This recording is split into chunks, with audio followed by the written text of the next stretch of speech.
সমুদ্র দেখে তো আপনারা বুঝতেই পারছেন, অনেকে কমেন্টও করেছেন যে আমরা দীঘায় এসেছি। আপনারা ঠিকই ধরেছেন, আমরা দীঘায় আছি। আর আমরা আছি হচ্ছে হোটেল সিগালে। আমি এখন সিগালের ব্যালকনিতে দাঁড়িয়ে আছি। এখন আমরা যাব হচ্ছে জগন্নাথ দেবের মন্দিরে। তো চলুন আমাদের সঙ্গে মন্দির দর্শন করে আসবেন।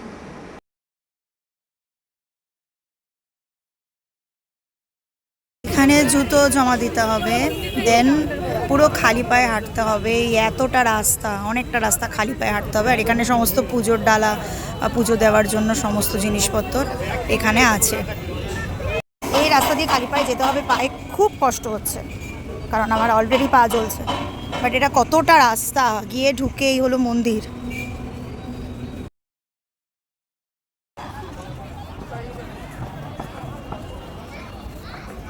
আমরা এসে গেছি মন্দিরে, খুব সুন্দর। আর ওইদিকে এন্ট্রান্স ছিল, একটা সাইড দিয়ে এন্ট্রি আর একদিক দিয়ে আউট। আর মেন গেটটা এখন, মাঝখানের গেটটা বন্ধ আছে। এরকম রাইট সাইড দিয়ে হচ্ছে এন্ট্রি, হ্যাঁ, আর লেফট সাইডে হচ্ছে এন্ট্রান্স। এদিকে হচ্ছে entrance, sorry exit, sorry exit.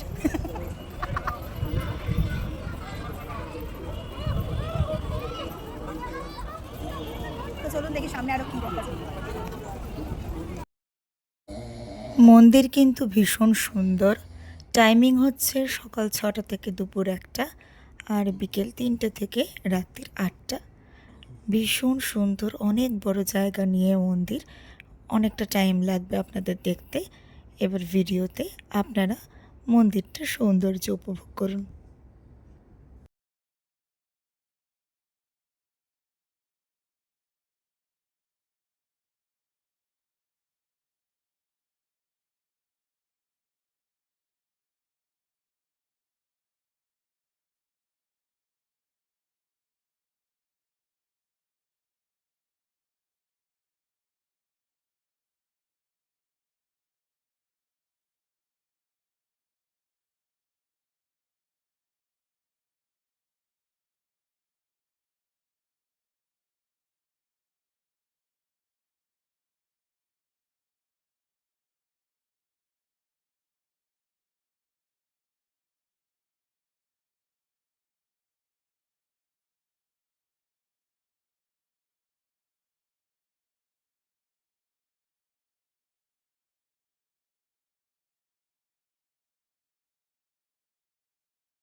কেমন লাগছে তোমার?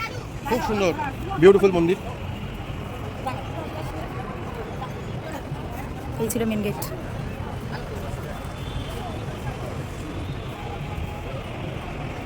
ঘুরতে ঘুরতে হয়ে গেছে সন্ধে, আর আলো জ্বালার পর মন্দিরটা এত সুন্দর লাগছে দেখতে।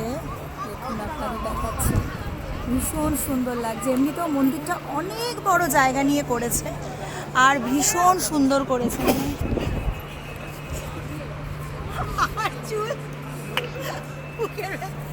এত সুন্দর যে কি বলবো, অসাধারণ, অসাধারণ।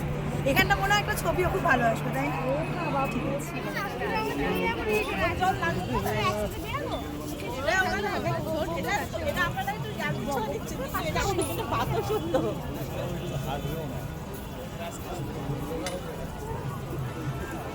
জিজ্ঞেস করবো জগন্নাথ মন্দির কেমন লাগলো? বাবা, এত সময় নিয়ে ফাটাফাটি, তোমার কেমন লাগলো বলছি ব্যাকগ্রাউন্ডে আসুন। আচ্ছা, ব্যাকগ্রাউন্ডে আমি কেন যাবো, আপনি দাঁড়ান। হ্যাঁ বলুন। এক্সিলেন্ট ফাটাফাটি, এক্সিলেন্ট ফাটাফাটি। যা জায়গা ছিল ফেলে ছড়ে জগন্নাথ দেবকে বানিয়ে রেখেছে। Excellent, excellent. আচ্ছা, এবার তুমি বলো যে কেমন লাগলো। অপূর্ব অপূর্ব, মন ভরে গেছে, অসাধারণ।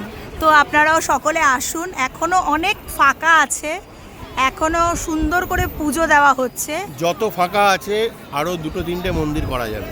হ্যাঁ, মানে বলতে চাইছি এখনো মানুষ অনেক কম আসছে।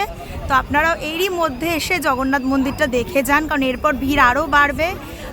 আর এত সুন্দর ব্যাপারটা আর থাকবে না, পুরো নোংরা হয়ে যাবে জায়গাটা। তো সেই জন্য তাড়াতাড়ি চলে আসুন, এসে পুজো দিয়ে যান। ওকে।